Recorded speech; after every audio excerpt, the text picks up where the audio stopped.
posted a little IG story the other day, basically inviting you guys to ask me questions about business, about my personal life, about pretty much anything and everything. So while I clean these shoes, I'm gonna answer the questions that you guys have for me because, you know, I'm so important and I'm so successful and I'm so handsome. First question, if you had to wear one shoe for the rest of your life, which one are you picking? Probably just a pair of like white Air Force Ones, which is kind of hypocritical because I don't have a pair right now. If I had to pick a pair that I own that I would wear every day, probably the white cement 3s. What is the most important thing to remember when reselling sneakers? You know, I don't really know. I think it's important to really know what you're getting into. Understand that if you really want to resell sneakers at a level where it is affecting your income, whether it is as a side hustle where you're like, yo, I'm making actual money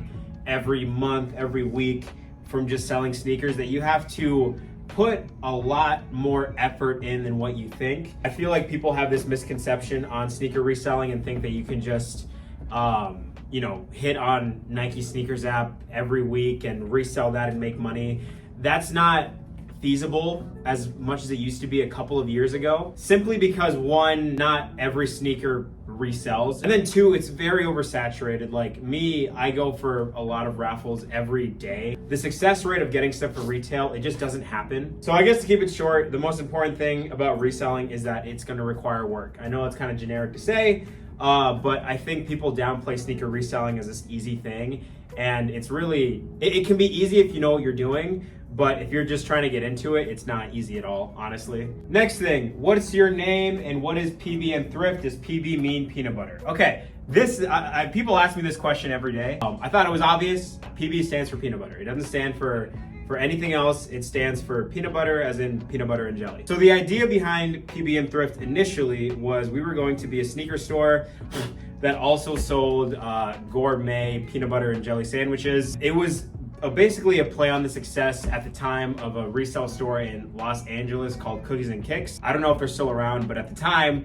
they had chocolate chip cookies that they also sold with their sneakers and whatnot. And it was cool, just a different, you know, aspect in a sneaker store. And I wanted to do it. The issue was when it came to making the business a actual business, the city was like trying to classify me as a restaurant, which if you know anything about businesses, you know, being a restaurant is kind of difficult. And I didn't want to promote myself as that. And it was just a bunch of stuff that would have made it overcomplicated to even open this place. So fast forward now, PB&Thrift, that name just kind of stuck. If I could go back in time, I would change the name. I'm not gonna lie to you, I'm not a big fan of my name, but it's my name now.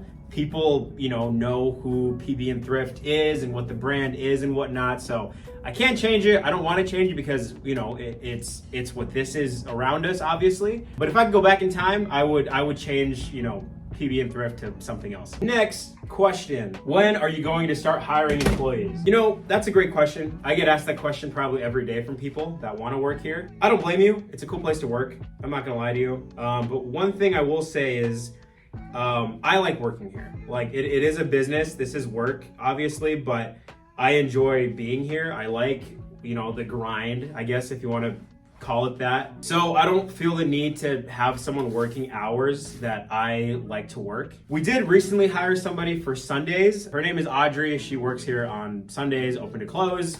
Very cool girl. If you guys haven't met her already, I want to get her in like the YouTube videos more often and whatnot. Schedules just have not aligned between her and I for filming and whatnot, but yeah, very cool chick.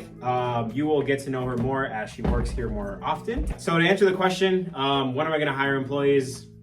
Not for a while, but when I do, I will post about it. So stay posted for that. So I have already made a couple videos about the Travis Scott Utopia forces. I ordered a size 8 off the website. Here are the size 8s, or what I thought was a men's size 8. And they shipped me a woman's 9.5. Now, yeah, a woman's 9.5 is a men's 8, but technically, this is by default a women's shoe now. Which, if I were to wear this shoe, it's not a big deal to me because it will fit the same, obviously. But it just shows like how lazy this is, and it basically just confirms the fact that they're just Air Forces that Nike just had in the back end, and they just, you know, plastered that ugly logo in the back and called it a new sneaker. Nah, this is insane. This is actually a women's Air Force One, and they sold it as a men's shoe. I don't even know if that's legal, honestly, because they lied to their customer. As a sneaker enthusiast, it really just exposes the straight laziness that this whole campaign was.